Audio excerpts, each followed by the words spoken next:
आज आपण असं स्नॅक्स बनवणार आहोत जे तुम्ही मध्ये बनवू शकता किंवा मुलांना टिफिनमध्ये देण्यासाठी घरी पार्टी वगैरे असेल त्यावेळेस नेहमी काय स्नॅक्स बनवावा असा विचार पडत असेल तर ही रेसिपी नक्की पहा.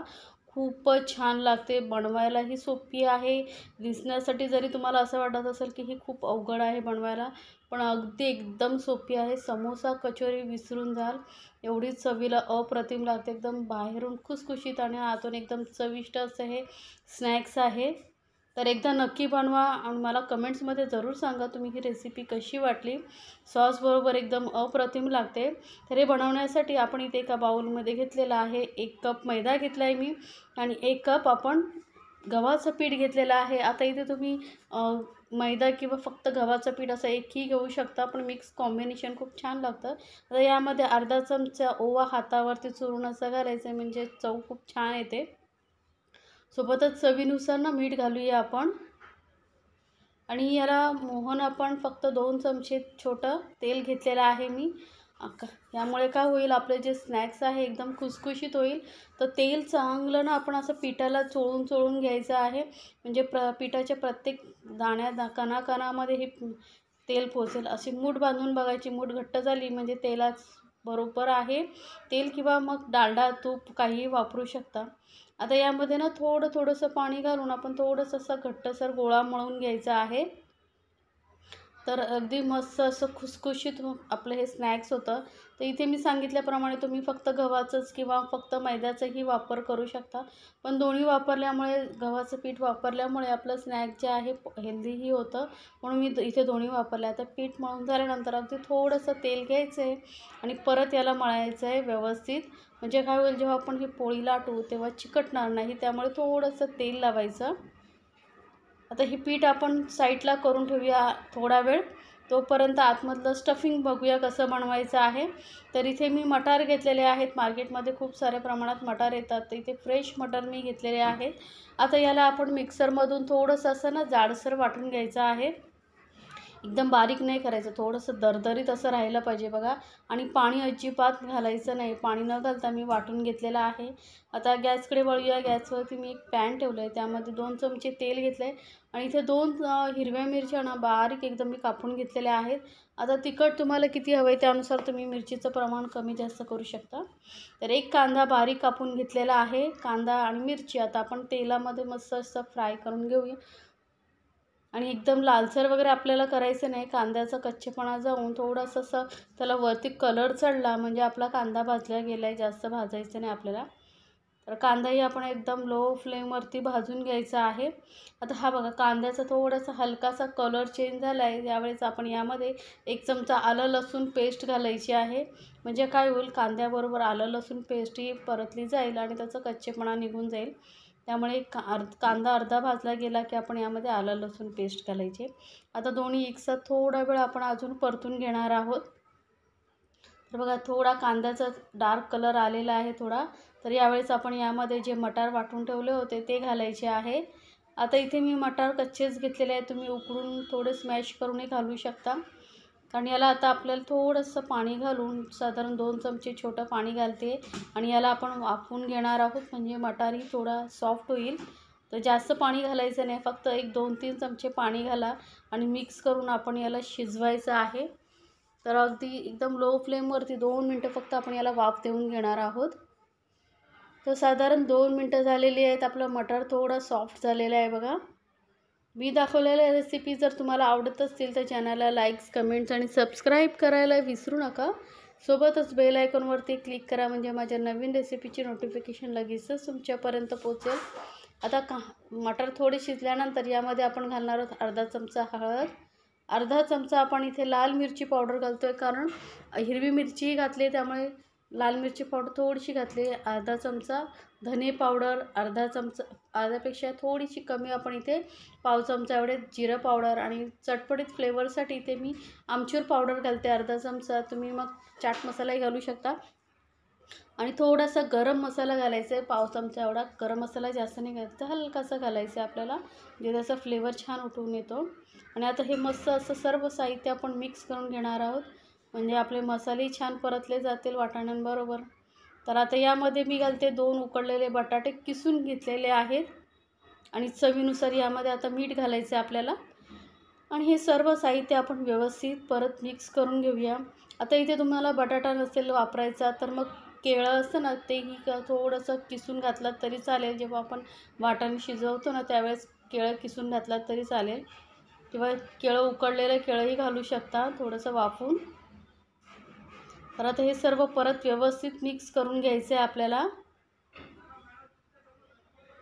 असं आपलं स्टफिंग तयार आहे. आता याला थोडंसं अजून आपण कोथिंबीर घालूया, म्हणजे छान फ्लेवर येतो. थोडीशी बारीक चिरलेली कोथिंबीर घालायची आहे. आता हे आपलं स्टफिंग तयार झालेलं आहे. याला पूर्णपणे थंड करून घ्यायचं आहे आपल्याला. तर एकदम रूम टेम्परेचरवर किंवा थोडंसं कोमट राहिलं तरी चालेल, पण पूर्ण जास्त एकदम गरम गरम आपल्याला याचा वापर नाही करायचा. थोडंसं थंड होऊन घेऊया. तर हे स्टफिंग आपलं मस्त असं थंड करून घेते मी. थोडंसं असं पसरवून ठेवायचं म्हणजे लवकर थंड होतं. आणि यानंतर थंड झाल्यानंतर यामध्ये छोटे छोटे बॉल बनवून घ्यायचे आहेत आपल्याला. अगदी एकदम छोटेसे आपण लिंबूपेक्षाही छोटे बॉल बनवून घ्यायचे. त्यानंतर आता आपलं इथे पीठही मस्त सेट झालेलं आहे. तर याचे मी 3 भागमध्ये डिवाईड करून घेते, कारण आपल्याला याची मोठी अशी पोळी लाटून घ्यायची आहे. तर साधारण 3 भाग इथे केलेले आहेत. आता तुम्हाला किती पोळी लाटायची त्यानुसार तुम्ही याची डिवाईड करून घ्या पिठाचे. आणि याला सुकं पीठ लावून आपण याला आता लाटून घेणार आहोत. थोडं सुकं पीठ लावायचं आणि याची आपल्याला पातळ किंवा थोडीशी अशी मीडियम अशी पोळी लाटून घ्यायची आहे. आता किती जाडीची हवी आहे ती मी तुम्हाला दाखवते. तर पोळी मी मस्त लाटून घेते. यामध्ये ओवा घातल्यामुळे ना फ्लेवर खूप छान येतो, तर ओवा नक्की घाला. थोडं वेगळं आपण स्नॅक्स बनवतो आहे. नेहमी समोसा कचोरी बनवतो, हे एकदा स्नॅक्स करून बघा. आणि मटारही आता मार्केटमध्ये खूप प्रमाणात आले, त्यावेळेस हे स्नॅक्स तुम्ही बनवू शकता. तरी बघा ही पोळी अशी इतपत अशी जाडसर मी लाटून घेतलेली आहे. एकदम जाडही नाही पातळही नाही. त्यानंतर काय करायचं, अशी एखादी वाटी वगैरे घ्यायची, जिला कडा आहेत त्याने आपण याची पुऱ्या काढून घ्यायच्या आहेत. तर आता इथे माझ्या 4 पुऱ्या बसत आहेत. आता जास्त मोठी वाटी घ्यायची नाही, कारण आपल्याला एकदम मोठं नाही, मीडियम अशी साईजची वाटी घ्यायची, म्हणजे पोळ्या आपलं जे स्नॅक्स आहे एकदम परफेक्ट बनेल. आणि एकाच साईजचं बनेल, म्हणून एकाच वाटीने आपण सर्व कटिंग करून घेणार आहोत. आता काय करायचं, एक पोळीला आपण ना बाजूने पाणी लावून घ्यायचं आहे. लक्षात ठेवा, कडेने पाणी लावून घ्यायचं, नाहीतर काय होईल, जेव्हा आपण हे स्नॅक्स बनवू आणि तेलामध्ये फ्राय करू तेव्हा ते सुटू शकतं आणि मग आतमध्ये तेल जाऊ शकतं स्नॅकच्या. त्यामुळे पूर्ण तेल लावून घ्यायचं. आणि आपण जे बॉल बनवून ठेवले होते मिश्रणाचे स्टफिंगचे, त्यातला एक बॉल घ्यायचा आणि आता आपण काय करा, पुरीला मध्यभागी आपण असं जॉईंट करून घेणार आहोत. पाणी लावल्यामुळे पटकन चिकटलं जातं. तर दोन्ही साईडने तसंच करायचं आहे. सेंटर पकडायचं आहे आपल्याला आणि असं जॉईंट करून घ्यायचं. आता ही जी राहिलेली बाजू आहे त्याला आपण असं पॅक करत जायचं, म्हणजे त्याला शेपही खूप छान येतो. आणि आपण जेव्हा तेलामध्ये फ्राय करू तेव्हा ते ओपन होणार नाही, मस्त चिकटलेले राहतील आणि दिसायला खूप सुंदर दिसते. बघा किती स्नॅक्स. तर थोडा शेप वेगळा बनवला की पार्टीमध्येही मस्त, जेवढं दिसायला सुंदर तेवढंच खाण्यासाठी मजा येते. तर ह्या पद्धतीने तुम्ही पार्टीसाठी किंवा मुलांना टिफिनमध्ये स्नॅक्स म्हणूनही देऊ शकता. तरी बघा असं बनवून घ्यायचं आहे. तर मी अजून एक तुम्हाला दाखवते कसं बनवायचं आहे. पोळीला साईडने पाणी लावून घ्यायचं आहे. पाणी व्यवस्थित लावायचं, म्हणजे आपलं जे स्नॅक्स आहे ते चिकटलं पाहिजे व्यवस्थित. आणि मध्यभागी आपण जे स्टफिंग बनवलं होतं त्या लावून घ्यायचं आहे. आणि फक्त सेंटर आपल्याला इथे जॉईंट करत जायचे आहेत. पहिलं सेंटर जॉईंट करायचं आहे मध्यभागी आणि दोन्ही साईडने असंच करायचं आहे. एकदा सेंटर व्यवस्थित चिकटले ना, मध्यभाग का आपलं स्टफिंग आहे ते फ्राय करताना, आपण जे स्नॅक्स आहे ते फ्राय करताना सुटणार नाही, तेलामध्ये ओपन होणार नाही. तर बघा किती झटपट आहे, बनवता येतं, सोपं आहे. अगदी कोणीही लहान मुलंही बनवू शकतील, एवढं झटपट असं हे स्नॅक्स आहे. तुम्हाला बनवायलाही सोपं. आणि स्नॅक्स आपलं हे बनवून झालेलं आहे. तेलामध्ये आता आपण फ्राय करायला घेणार आहोत. तर साईडला मी कढईमध्ये तेल चांगलं गरम करून ठेवले आहे. ते लक्षात ठेवा चांगलं गरम झालेलं पाहिजे आणि त्यामध्ये एक एक हे स्नॅक्स सोडून घ्यायचं आहे. एका वेळेस जेवढे कढईमध्ये राहतील तेवढंच स्नॅक्स सोडायचं आहे.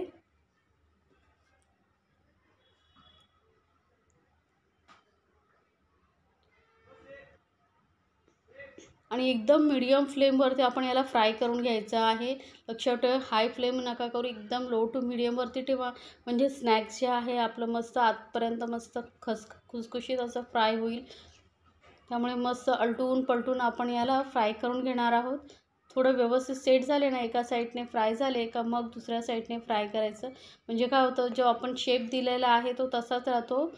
जर तुम्ही सतत अलटत पलटत राहिलात तर मग तो शेप बिघडू शकतो. म्हणून त्याला तेलामध्ये व्यवस्थित सेट होऊ द्या चांगलं, मग त्यानंतरच पलटून दुसऱ्या साईडने फ्राय करायला घ्या.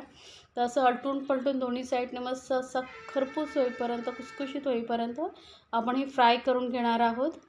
तर बघा, तेलामध्येही आपण व्यवस्थित चिकटल्यामुळे सुटले नाही आहेत, त्यामुळे पाणी लावून व्यवस्थित चिटकवून घ्या. म्हणजे जेव्हा आपण फ्राय करू तेव्हा आपलं जे स्टफिंग आहे ते बाहेर येणार नाही. तर इथे मी दोन्ही साईडने अलटून पलटून मस्त असं खुसखुशीत होईपर्यंत फ्राय करून घेते. आणि हे ना तुम्ही पार्टीमध्ये वगैरे बनवलात ना तर सर्व तुम्हाला विचारतील. एवढं खूपच सुंदर आणि दिसायला जेवढं सुंदर आहे तेवढंच चवीला अप्रतिम लागतं हे स्नॅक्स. तर हे आपलं आता स्नॅक्स फ्राय झालेलं आहे. तेलामधून काढून घेऊया. बघा किती सुंदर दिसतंय. तर मी काढून घेते आणि गरमागरम सर्व करूया आपण हे मस्त सॉसबरोबर, किंवा तुम्हाला जी चटणी आवडते त्याबरोबर तुम्ही हे स्नॅक्स सर्व करू शकता. अगदी चवीला अप्रतिम लागणार. हे स्नॅक्स बनवण्यासाठी जास्त वेळही लागत नाही. तर झटपट बनवा आणि मला कमेंट्समध्ये जरूर सांगा तुम्हाला ही रेसिपी कशी वाटली. आणि रेसिपी आवडली तर तुमच्या फ्रेंड सर्कलमध्येही जरूर शेअर करा. तर मी एक तुम्हाला तोडून दाखवते स्नॅक्स. अगदी समोशासारखं खुसखुशीत झालेलं आहे बघा.